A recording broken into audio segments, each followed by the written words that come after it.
우리 옆 사람을 보면서 인사 한번 하시길 원합니다. 금보다 귀한 선물 예수 그리스도를 전합시다.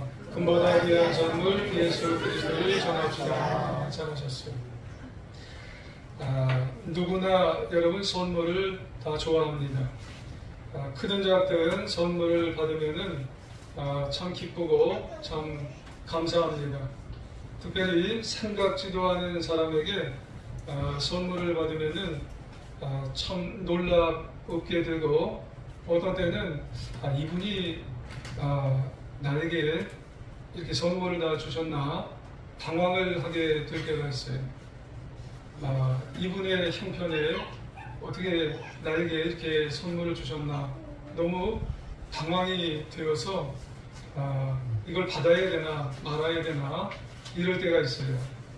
그러면서도 한편으로는 나 같은 사람을 또 생각해 주셨네 이러면서 참 감사와 고마움을 느끼게 될 때가 있습니다. 오늘 본문을 보니까 그와 같은 아주 귀하고 놀라운 선물 받은 사람이 오늘 본문에 나오게 되죠. 이분은 무명의 하반신 장애인 거린으로 태어날 때부터 하반신 마비로 걸을 수가 없습니다. 장장 얼마나 그런 인생을 살게 되었냐면 40년. 사도행전 4장 22절을 참고해 보시면 입표적으로 병나은 사람은 40여세나 되었다. 이 사람입니다. 40년 동안 이 사람은 태어나면서부터 걷지를 못했던 사람이에요.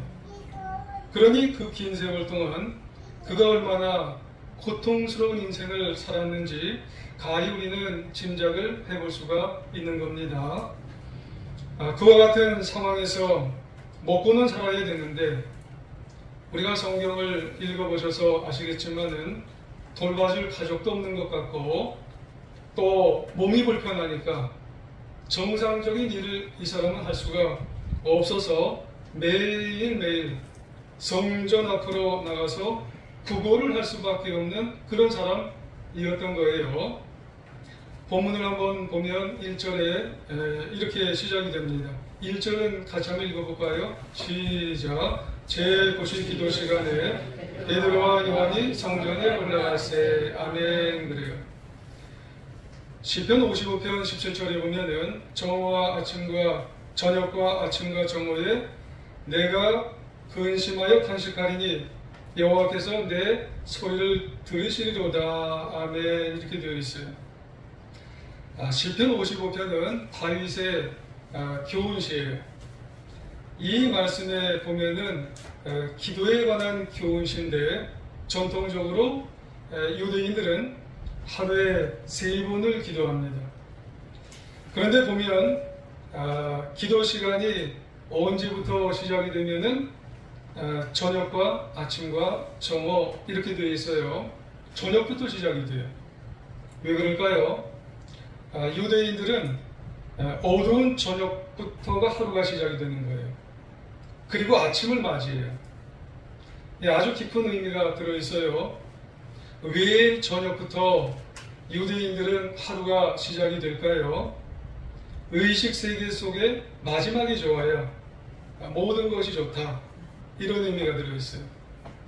인생의 마지막이 좋아야, 하늘나라를 가는 마지막이 좋아야 그들은 모든 것이 좋다. 이런 의미가 들어있기 때문에 기도도 저녁이 시작이 되는 거예요. 기도 시간도. 그래서 오늘 본문에 보니까 제9시 시간, 이 제9시 시간이 우리나라 시간으로는 몇 시예요? 오후 3시. 그러니까 3번 기도하는 것 속에서 오늘 본문은 마지막 마무리하는 기도 시간을 택한 거예요. 어찌 보면은 아주 중요한 기도 시간을 택한 것을 볼 수가 있는 거예요. 그런데 이때 누군가가 기도하러 성전에 올라가죠. 누가 기도하러 올라가나요? 1절 하반부에 보면은 베드로와 요한이 성전으로 기도하러 올라갔다. 그렇게 되어 있어요. 근데 여기 보니까 베드로와 요한 이름은 되어 있는데 이름도 여러분 유대인들은 중요하지만은 숫자도 중요해요. 베드로와 요한 몇 명인가요? 2명이에요. 숫자 왜 중요할까요?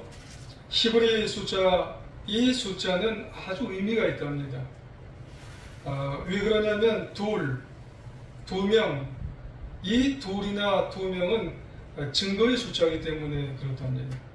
증인의 숫자이기 때문에 참 중요하다는 의미가 들어있어요.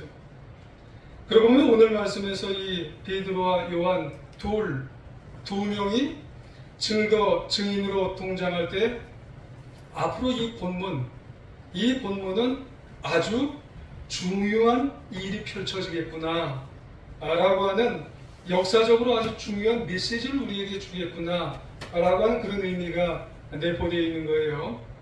이거는 가상적인 일이 아니라 반드시 이 기독교 역사에서 이건 실제로 있었던 메시지를 우리에게 주겠구나 라고 하는 그런 의미가 담겨 있다는 말씀이에요. 그러면 이제 이 두 사람이 성전에서 정한 기도 시간에 기도하러 올라갈 때 어떤 일이 벌어지나요? 아주 중요한 일. 이건 가상적인 일이 아니라 역사적으로 아주 중요한 메시지가 있는데, 이 사람들이 올라갈 때 어떤 일이 벌어지냐면, 자, 2절을 한번 보시겠어요? 같이 한번 읽어볼게요. 시작. 나면서 못 걷게 된 일을 사람들이 밀고 오니 이는 성전에 들어가는 사람들에게 구걸하기 위하여 날마다 미문이라는 성전문에 두는 자라. 아멘. 만나기 위해서 그런 거예요. 이게 점점점 이 사람 만나서 뭔 일이 벌어지겠지요. 어쨌든 만나기 위해서 그런 거예요. 나면서 못 걷게 된 이 누구예요? 안질뱅이. 40년 동안 구걸하던 사람. 거린이지요.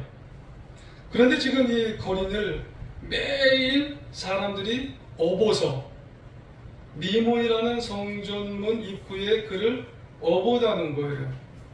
이유가 뭘까요? 구걸하기 위해서. 어떻게 보면 구걸시키기 위해서. 먹어야 되니까 그래요. 목구멍이 포도청이기 때문에, 안 먹으면 살 수가 없기 때문에 이 사람 혼자는 갈 수가 없어요. 그래서 사람들이 업어서 이 거린을 갖다는 거예요. 근데 이 거린은 이 삶이 매일매일 반복되는 거예요. 그러니 이 사람은 다른 거 생각할 수가 없어요. 일어나면 누가 와서 갖다가 업어다 놓고, 다음 날이면 또 일어나면 업어서 갖다가 놓고, 반복에. 그러면 이 사람 마음속은 감정이 없어요. 아무런 감정이. 지금 성전 옆에인데도 불구하고 아무런 감동도 없어요. 하나님이 옆에 계시는 성전인데도 이 사람은 감정도 없고 감동도 없고 그냥 뻣뻣한 안질뱅이 그 자체일 거라는 말씀이에요. 자, 이런 가운데 우리가 또 살펴볼 수 있는 게 뭘까요? 거린이 지금 어디 있다고 그랬어요? 성전문 미문의 옆에 그냥 한 푼 주세요. 한 푼 주세요. 돈 좀 주세요. 돈 좀 주세요. 난 먹어야 살아요. 이런 천국이 지금 여러분 그려지지 않아요? 그럼 미문이 뭘까요? 여러분, 미문, 말 그대로 아름다운 문, beautiful gate. 아름다운 문이에요. 그 문 참 아름다운 문이랍니다. 근데 별명이 있어요. 이 문에 골든 게이트랍니다. 금으로 붙여진 24K 금으로 황금으로 갈라진 문이라 이렇게 이야기를 해요. 그러니 그 문의 위용이 얼마나 대단하겠어요. 그 문이 얼마나 화려하게 있느냐는 거예요. 빛이 한번 비춰주면 아마 찬란한 문일 거예요. 그러면 이 성전의 문은 왜 이렇게 만들었을까요?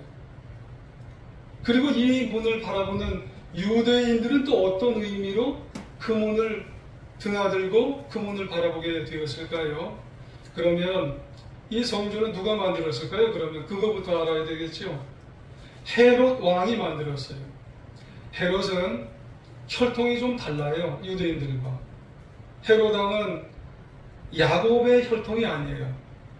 에서의 혈통이에요. 그러니까 이스라엘 백성들이요, 에서 왕에게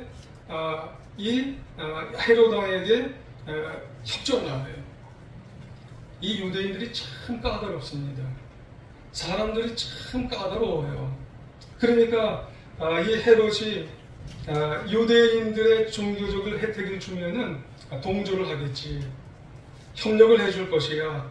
그래서 당시에 로마에게 이제 인정을 받아서, 그래서 예루살렘 땅 4분의 1을 거의 다 성전화했어요.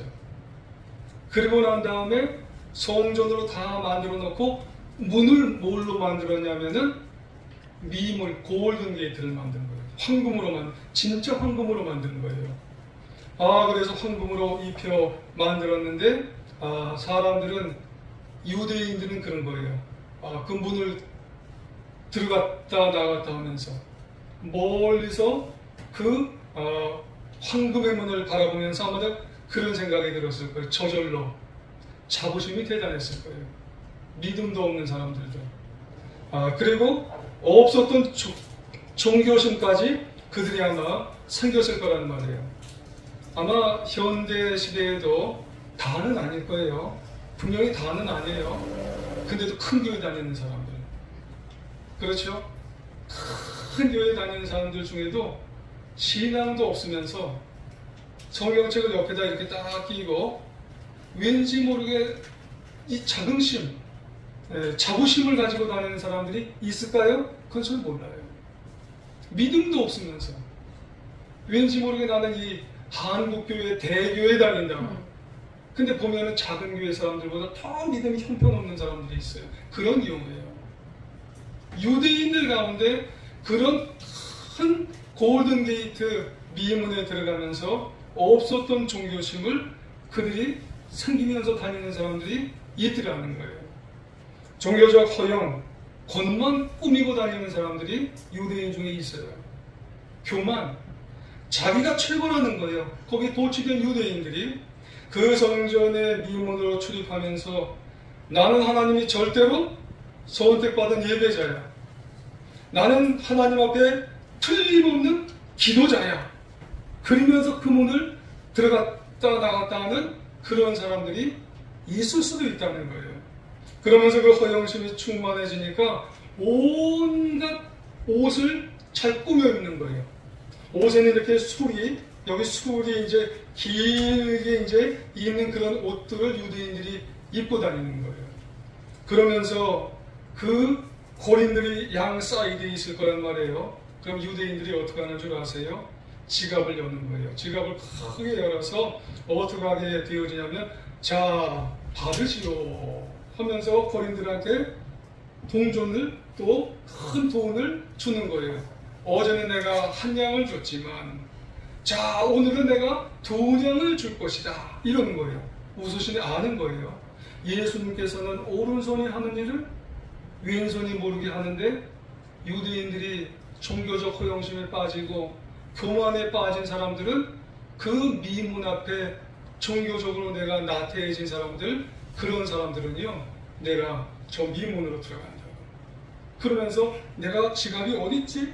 그 앞에서 찾는 거예요. 그러면서 오늘 지갑, 금전이 찾아졌네? 그래, 네 받아라 하고 딱 주는 거예요. 믿음도 없으면서, 신앙도 없으면서 그런 사람들이 있다는 거예요, 유대인들 중에. 그러면서 돈 받으러 올 사람은 다 고린들 오라고. 그런데 그 옆에 지금 다리도 못 움직이는 사람이 있잖아요. 누구예요? 도저히 자기 힘으로는 움직일 수 없는, 나면서부터 안질뱅이던 거린 하나가 사람들의 수고에 의해서 매일매일 그 자리에 던져지는 인생이 하나 있더란 말이에요. 그리고 그곳에서 생존을 위해서 나온 사람이 하나 있었어요. 그렇다면 이 사람의 생존하고 있는 수단이 뭐예요? 그 사람 아까 감정도 없다고 그랬어요. 여러분, 마음조차, 여러분 감성도 없어요. 그 사람은 종교적 허영심에 쩌들은 유대인들의 그 돈에 의해서 먹고 살았던 그런 사람들. 매일매일 고통에 나날이고 한 푼 받으면 살고, 그나마 한 푼이 없으면 굶어 죽는, 이게 늘 반복되는 그 미운 앞에 그 안젤베이. 여러분, 이 거리는 이것 말고 무엇을 생각할 수가 있겠느냐는 그런 말씀이에요. 자, 그런데 바로 그 시간에 누가 지나가는 거예요? 유대인들 말고 베드로와 요한이 이 사람을 지나가면서 봤다는 거예요. 할렐루야. 자, 4절과 5절 한번 보겠습니다. 같이 읽어볼까요? 시작. 베드로가 요한과 더불어 주목하여 이르되 우리를 보라 하니 그가 그들에게서 무엇을 얻을까요? 바라보거늘. 아멘. 보라고 했어요. 근데 그가 늘 해오던 대로 이 사람들도 나에게 한 푼을 주려나. 그러면서 베드로가 요한을 보면서 그가 손을 쭉 내미는 거예요. 지금 성하는 것은 뭐밖에 없어요? 손밖에 없잖아요. 하지만 베드로와 요한에게는 돈이 없어요. 금이 없고 은이 없고 돈이 없어요. 그래 줄 수가 없어요. 그런데 그들에게는 이 돈과는 비교가 안 되는 게 있어요. 그것이 뭐예요? 바로 예수 그리스도, 이 만왕의 왕인 예수 그리스도의 선물이 있어요. 할렐루야. 여러분, 이름에는 힘이 있어요.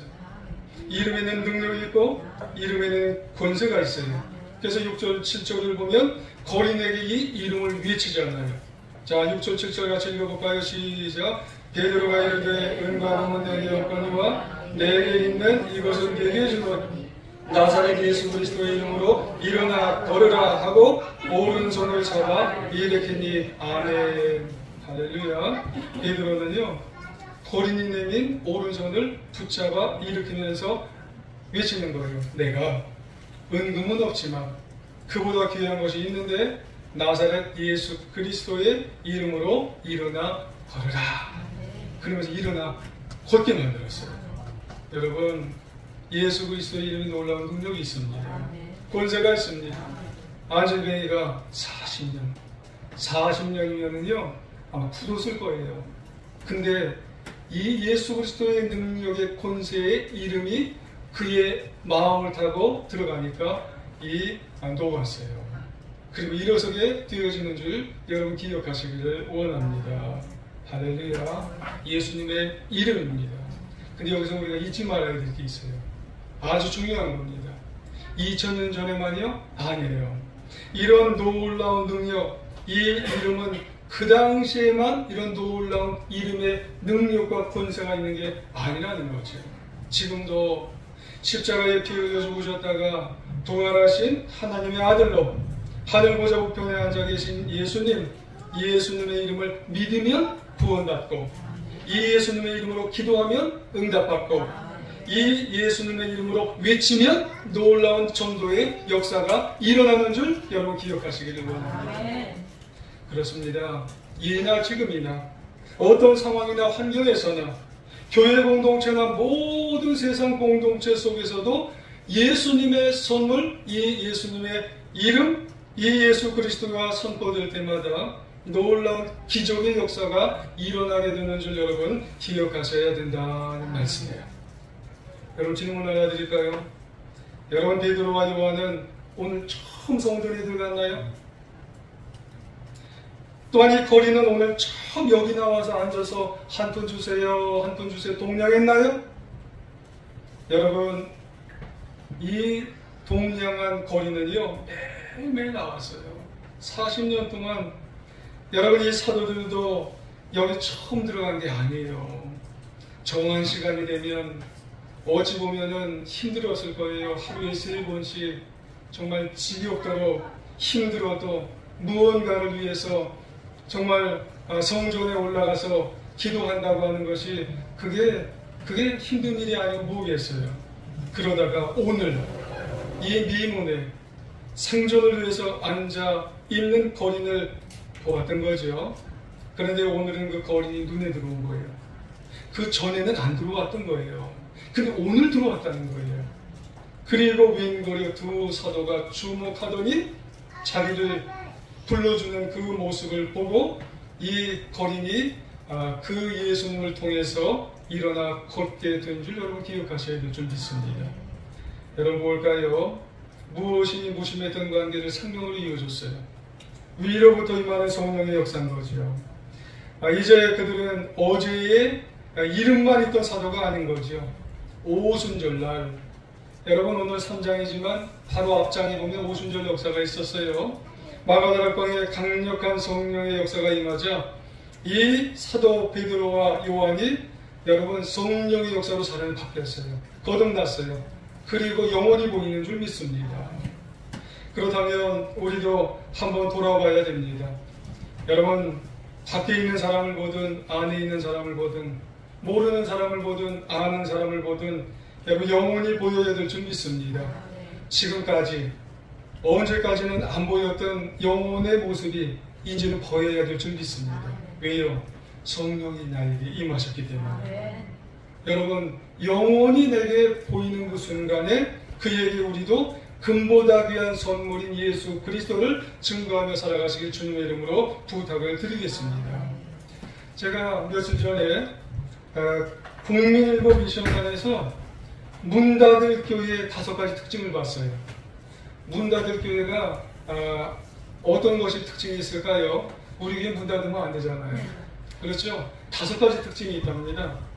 사소한 것에 얽매여서 중요한 것을 놓치는 교회, 험담과 갈등의 에너지를 소비하는 교회, 팬데믹으로 악화된 교회의 현실을 외면하는 교회.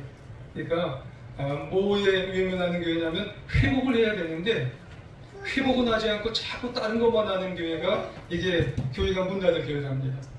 목회자에게 모든 문제를 떠넘기는 교회. 그냥 뭐만 잘못되면 이게 목사님, 뭐만 잘못되면 그냥 목사님, 자꾸 책임 전가하는 교회. 그리고 중요한 게 하나 있어요. 전도 포기하는 교회. 영혼을 이제 못 보는 교회. 교회 밖에 있는 영혼이 있는데 이제 코로나 지나고는 안 와. 무슨 영혼이 교회에 올 거야. 그 영혼을 못 보는 교회. 그리고 교회 안에서 같이 예배 드리던 영혼이 빠졌는데 그 영혼을 못 보는 교회 문 닫는답니다. 여러분, 우리는 예배 때마다 우리는 하나님을 우리가 만나고 예수님 만나고 성령 충만하잖아요. 그럼 우리는 봐야 돼요. 외부에서 내부에서 나와 함께 했던 영혼들을 보고 그 영혼들을 나와 예배드리고 성령으로 충만할 수 있는 그 영혼의 눈이 뜨일 수 있는 우리 모두가 되어야 할 줄 믿습니다. 여러분, 이런 이야기가 있어요. 어느 목사님이 하시는 말씀을 제가 몇 번 봤어요. 그래서 제가 이렇게 쓰기까지 됐습니다. 그게 오래전에 있었던 얘기예요. 어떤 목사님이 청년 시절에 교회에서 보조교사였답니다. 저도 보조교사를 고등학교 1학년 때쯤 한 것 같아요. 그러니까 이분도 맞는 말 같아요. 청년 시절에 보조교사였을 때요. 그런데 그 교회에서 예배를 드리는데 시골이니까 동네에서 자폐증을 앓는 그런 아이가 들어왔대요. 예배 때마다 자폐증 앓는 아이가 들어와서 괴성을 질렀답니다. 그리고 설교를 하려고 목사님 하면 너무 자기 괴성을 질러서 예배가 진행이 안 되더라고요. 그러니까 이 청년들은 그 아이가 그땐 청년이죠. 몽둥이를 가지고 와서 그 아이를 몰아내면서 나가라고 안 나가니까 자꾸 때리기까지 했대요. 이것이 거의 6개월 정도를 그렇게 했답니다. 그러다가 이 청년이 서울로 올라와서 소명받고 신학교에 들어갔대요. 그리고 목사님이 되셨대요. 그리고 난 다음에 결혼을 하고 첫째 아이가 아들이래요. 나중에 의사가 되었대요. 둘째를 또 낳았는데 딸이래요. 딸이 미스코리아 뺨치게 예쁜 딸을 낳았대요. 근데 점점 하는 표정도 보고 그리고 태도를 보니 이상하더래요. 병원에 데려갔는데 또 다른 병원도 데려갔는데 심한 자폐증 진단이 나왔대요. 하늘이 아주 깜깜하더래요. 그런데 아이가 몸집이 커지니까 엄마가 제어를 할 수가 없대요. 왜냐하면 이런 아이들은요, 괴력이 나오는 거예요. 이게 어른들이 이 아이를 감당을 못하는 거예요. 여러분, 장애를 둔 가정은 상상하기 어렵습니다. 가정이 시들어가요. 그 아이를 놓고 가정이 시들어가기 때문에 우리가 그런 가정을 보면은 뭐라고 할 게 안 돼요. 한마디라도 위로를 해주든지 아니면 아무 말을 안 하고 기도를 해주는 수밖에 없는 것 같아요. 그 아이로 말미암아 목회가 너무너무나 어려워졌대요. 목사님이 설교를 하려고 하다 보면 너무 힘들게 하는 거예요. 소리를 치는 거예요. 그래서 성도님들이 수근수근 되었다는 거예요. 아니, 목사님이 무슨 죄가 많아서 천일을 저기서 나서 이렇게 우리를 힘들게 하나, 이런 얘기를 했다는. 여러분, 사람들이 착한 분도 있는데 사람들이 참 못된 사람들이 많다는 거예요.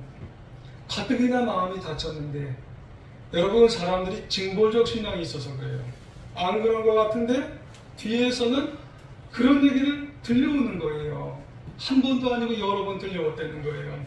고민에 빠졌어요. 목회를 접어야 되나, 소명인데 이걸 어떻게 내가 해야지. 여러분, 그 생각이 계속 이 목사님이 왔다 갔다 했다는 겁니다. 쉽지 않다는 거예요. 그런데 이 애를 놓고 기도하다가 사모님하고 입양 보내자. 입양을 보내야지 어떻게 하냐. 그런 생각이 들었다는 겁니다. 아프지만 어쩔 수 없지 하고 수속을 다 밟았다는 겁니다. 근데 마지막에 집에 편지 한 통이 왔대요. 편지 한 통이 왔는데 맨 위에 뭐라고 쓰여있냐면 친자 포기 확인각서, 이렇게 딱 써있대요. 마음이 뚝 떨어졌대요. 금방 보낼 줄 알았는데 친자 포기 확인각서 이거를 보고 나니까 이 목사님과 사모님이 마음이 무너졌다는 겁니다. 근데 무슨 짓을 하고 있는 건가? 도저히 사인이 안 같습니다. 그래서 찢어버렸대요.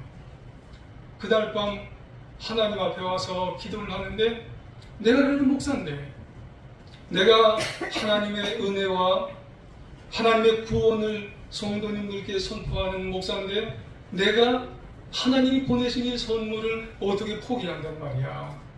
통곡이 나오더랍니다. 그리고 회개가 나오고 지금까지 하지 못했던 오열이 나왔답니다. 밤새도록 이 저녁부터 밤새도록 오열이 나오고 통곡이 나오고 이게 번갈아 나오는데, 새벽에 뿌옇게 새벽녘이 비치기 시작하는데 주님께서 선광처럼 보여주는 하나의 모습이 있대요. 그게 뭐냐면 고향 교회의 자폐증 아이. 자폐증 아이를 몽둥이 가지고 자신이 때리고 다니고, 그리고 그 아이를 6개월 정도 힘들게 했던 그 영상이 보이더랍니다. 한 번도 기억이 안 났대요. 그 기간 동안에 한 번도 기억이 안 났는데, 그것이 기억이 나서 속에서 더 정말로 끓어오르던 그런, 이번엔 회개가 나오더랍니다. 회복이 되더래요. 하나님 다 내 잘못입니다. 그리고 마음이 일어서기 시작하고 마음이 회복되기 시작한 이후에 목사님은 얼마 있다가 사제를 회복했대요. 그리고 교회에서 지원을 해주고 강원도 어느 지역에 조그맣고 아름다운 집을 짓고 그리고 딸과 같은 자폐증 환자 여러 명을 이제 섬기게 되었답니다. 그리고 그 이후에 현재까지 원로가 되어서 현재까지 하나님 앞에 그 일을 하다가 가겠다고 그렇게 하게 되었다는 그런 얘기가 있어요. 그러면서 목사님 마지막 하신 말씀이 뭐예요? 아무리 무거운 인생도 성령 받으니까 그것이 인생의 날개가 되었습니다 하는 말씀이에요. 아무리 무거운 인생의 짐도 예수님 만나니까, 예수 그리스도의 이름을 통해서 내가 변화가 되니까 그것이 인생으로 날게 되었다고 하는 말씀이에요. 다른 것이 아니에요. 다른 것이 아니에요. 다른 것으로 그분을 일으킬 수가 없어요. 여러분, 다른 것으로 안절병이를 일으킬 수가 없다는 말씀이에요. 오로지 예수 그리스도입니다. 여러분, 오늘도 하루의 생존을 위해서 안절병이 같은 거지, 이 거림, 여러분 그가 예수님 만나니까 일어서게 된 줄 여러분 기억하시길 원합니다. 7절 8절에 오른손을 잡아 일으키니 여러분 발과 발목이로 힘을 얻고 뛰어서서 걸으며 그들과 함께 성전으로 올라가면서 걷기도 하고 뛰기도 하며 하나님을 찬송하였다. 할렐루야. 여러분, 베드로가 예수 그리스도를 외칠 때 이 거린이 자기 몸에서 이상한 변화가 생기게 되었다는 말씀이에요. 그래서 베드로의 손에 이끌리어서 벌떡 일어나고 걷기도 하고 뛰기도 한 거예요. 입술은 또 어때요? 하나님을 찬양한 거예요.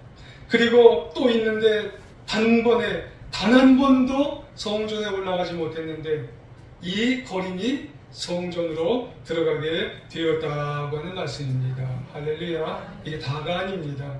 이제 이 40여 년 동안 안질병이었던 거린이 예수 그리스도의 이름으로 거론하게 되니까 예수님의 증인으로서의 삶으로 인생을 마무리하게 되었다는 말씀입니다.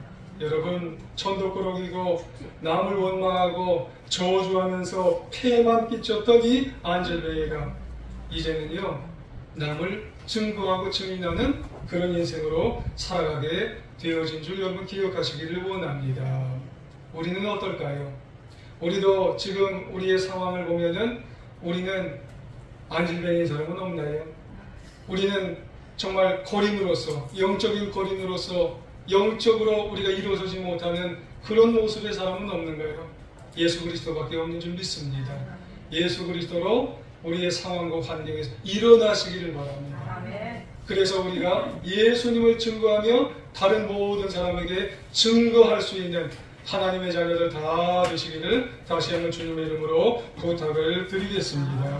그래서 승리하시길 바라고 증인된 삶으로 오라는 그리고 남은 인생 금보다 귀한 선물 예수 그리스도를 통해서 놀라운 역사를 일으켜 나갈 수 있는 우리 사랑하는 우리 제일 중앙교회 우리 성도님들 다 되시기를 다시 한번 주님의 이름으로 부탁드리며 축원합니다. 우리 기도 한번 하겠습니다.